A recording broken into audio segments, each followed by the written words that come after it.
हे भगवान, जिसे कुछ नहीं चाहिए या सब कुछ चाहिए या मुक्ति चाहता, वो क्या करे, किसकी उपासना करे। एक बड़ा सुंदर श्लोक बोला शुक्राचार्य जी ने, अकामः सर्व कामो वा मोक्ष काम उदारधेः तीव्रेण भक्ति योगेन यजेत पुरुषं परम। हे राजर्षि परीक्षित, जो व्यक्ति अकाम है, जिसके मन में कोई इच्छा ही नहीं है, अथवा सर्व कामः, समस्त कामनाओं को चाहता है, अथवा मोक्ष कामी है, मोक्ष काम उदारधीहि, ऐसे साधक भक्त को तीव्रेण भक्ति योगेन यजेत पुरुषं परम, पुराण पुरुषोत्तम नारायण का यजन भजन करना चाहिए। इसके अनंतर परीक्षित जी ने माया विषय प्रश्न किया, भगवान सृष्टि का सृजन कैसे करते हैं। तब सुखदेव जी को याद आया, माया विषय प्रश्न को सुन करके माया से पार तो वही जा पाता जो मायापति का स्तवन करेगा, उनकी स्तुति करेगा। सुखदेव जी ने भागवत जी के द्वितीय स्कंद के चौथे अध्याय में 12 श्लोकों में बड़ी मंगलमयी स्तुति किया नारायण की। यत् कीर्तनम यस्मरणम यदीक्षणम यद वंदनम यश्रवणम यदर्हणम। जिन भगवान का मंगलमय दर्शन, स्मरण, वंदन, चिंतन समस्त पापों को नष्ट करने वाला है, उन भगवान के चरणों में कोटि कोटि वंदन करता हूँ। किरातहोणांध्र बुलंद पुलकशाह आभीर कंका यवना खसादयः येने च पापा यदुपाश्रयाश्रयाः शुद्ध्यन्ति तस्मै प्रभवेष्णवे नमः। कितना भी बड़ा महापापी क्यों ना हो, किरात, हूण, अंध्र, पुलकस माने चांडाल, ऐसे महापापी से भी महापापी क्यों ना हो, वह भगवान का भजन न करे, उसमें इतना शक्ति नहीं है, उसमें इतना श्रद्धा नहीं है, भगवान में प्रेम नहीं है, तो भगवान का भजन करे। क्यों? राम जी ने कहा है मानस में, पापवंत कर सहज स्वभाव भजन मूर्ति भावन काऊ। तो स्वामी जी ने भी गाया है, पूरब पाप के कारण हरि चर्चा न सुहाय जिमि बुखार के अंश से भोजन के रुचि जाय। महापापियों को भगवान का चिंतन भजन में मन ही नहीं लगेगा, उनको सुहाएगा ही नहीं, नास्तिक हो जाती है उनकी बुद्धि। लेकिन ऐसा महापापी भी जो नास्तिक भी है, वो भगवान का भजन तो उसके भाग में है ही नहीं। लेकिन वह महापापी अगर भगवान के भक्त का भी चरणारविंद पकड़ ले तो वो भव सागर से तर जाता, पार हो जाता है। ऐसे भगवान के भक्तों की, संतों की महिमा, भजन की महिमा प्रमाण आपको चाहिए तो चैतन्य महाप्रभु के जीवन चरित्र को आप पढ़ना। जघाई मघाई नाम के प्रचंड पापी थे बंगाल में, अनेक प्रकार के व्यभिचार पापाचार में लीन रहते थे। तो जघाई मघाई जैसे महापापी को महाप्रभु ने विशुद्ध बना करके, भगवान का भक्त बना करके तो दिव्य सदगति प्रदान कर दी। दिव्य स्तुति का वर्णन किया शुक्राचार्य जी ने।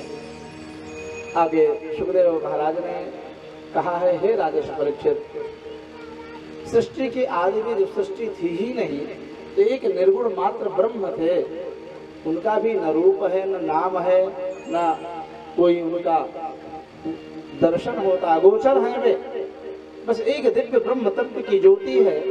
उस निर्गुण ब्रह्म ने सगुण रूप धारण किया। सहस्रशीर्षा पुरुषः सहस्राक्षः सहस्रपात, अनेकानेक दिव्य रूप धारण किए भगवान ने। बाद में वो चतुर्भुजी नारायण रूप धारण करके से सैया का पलंग बना करके उसी में लेट जाते हैं। भगवान की इच्छा हुई सृष्टि का विस्तार हो, उनके नाभि में कमल का प्राकट्य हुआ, वहां पर चतुर्मुखी ब्रह्मा जी का प्राकट्य हुआ।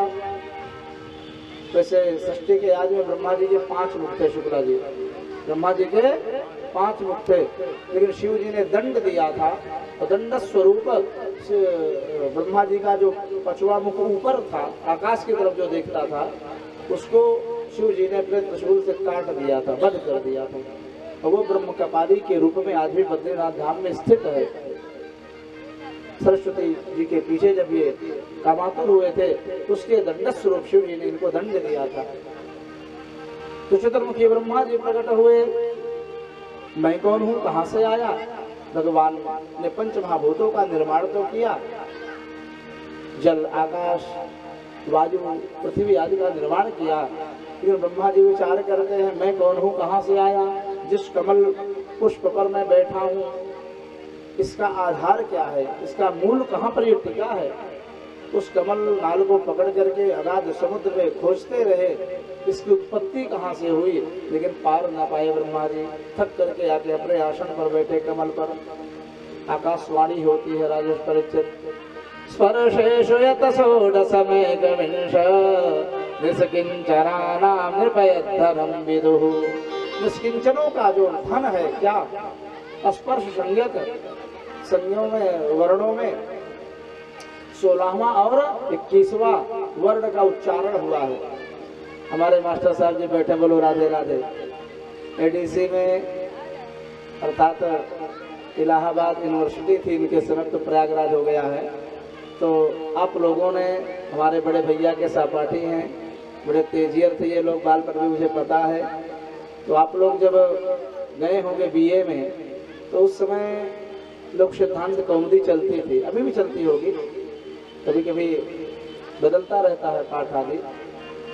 तो संज्ञा प्रकरण में वहां पर कादयो मावशाना स्पर्शाह कहा गया है। का से माँ पर्यंत शब्दों को स्पर्श संज्ञक कहा है। तो 21वां, 16वां और 21वां वर्ण का उच्चारण हुआ आकाशवाणी में।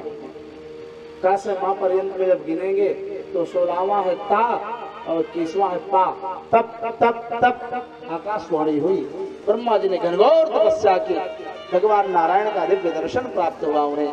भगवान ब्रह्मा जी के हाथ को पकड़ करके और अपने दिव्य वैकुंठ धाम का दिव्य दर्शन कराते हैं। लक्ष्मी जी भगवान के चरण की सेवा करती हैं। सुनंद नंद जय विजय आदि अनेकानेक प्रकार के कुमुदाक्ष आदि भगवान के पार्षद सेवा कर रहे हैं। भगवान ने ब्रह्मा जी से कहो है, हे ब्रह्मन, सृष्टि का जगत का विस्तार करो। ब्रह्मा जी असमर्थता जताए, हे भगवान, हम कैसे सृष्टि बनाएं। दूसरी बात, आपकी माया हमको बाधित करेगी, अहंकार हो जाएगा मुझे।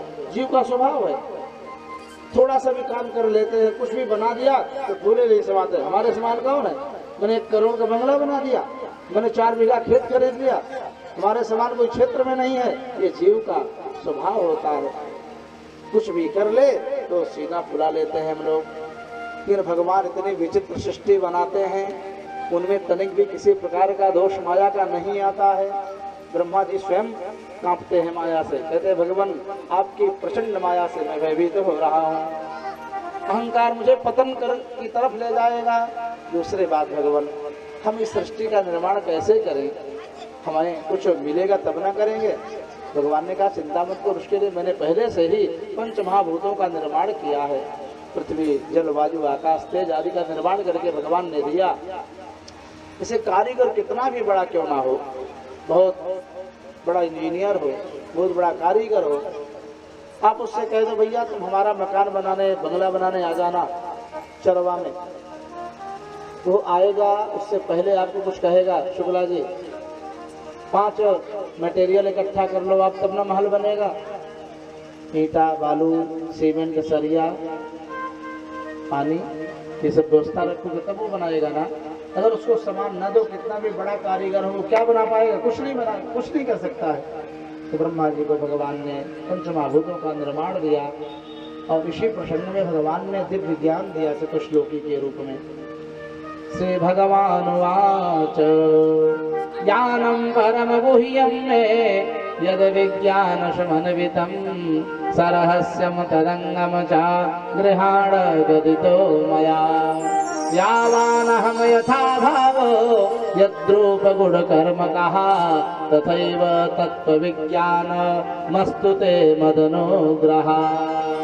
हे ब्रह्मन, आप चिंता मत करो, हम तुम्हें ऐसा दिव्य विशुद्ध ज्ञान दे रहे हैं, जिस ज्ञान को धारण करके दिव्य विज्ञान को धारण करोगे और कभी भी मेरी माया से मोहित नहीं होगे बिना हमारी इच्छा के। 4 श्लोकों का दिव्य तत्व ज्ञान दिया भगवान नारायण ने ब्रह्मा जी को। ब्रह्म तत्व, माया तत्व, जगत तत्व आदि का वर्णन किया है एक श्लोक में, महाभूतों का वर्णन किया है एक श्लोक में। ये चतुश्लोक ही भागवत के मूल हैं। जिस प्रकार से कोई कितना भी बड़ा इंग्लिश पढ़ने वाला प्रोफेसर क्यों ना हो, पढ़ाने वाला व्यक्ति क्यों ना हो, उसको सबसे पहले लेक्चरार बनने से पहले ABCD तो सीखनी पड़ती है। बिना ABCD के वो इंग्लिश के कुछ पढ़ सकता है, जान सकता है क्या? वैसे ही भागवत का जो मूल है वो चतुश्लोकी है सज्जनों, बहुत दिव्य श्लोक हैं। अहमेवासमेवाग्रे नान्यद् यद् सत सत परम पश्चादहम यदेतच्च यो वशिष्येत सोऽस्म्यहम्। इसमें ब्रह्म तत्व का वर्णन किया भगवान ने। हे ब्रह्म, अहम एव आसम, मैं ही मैं था।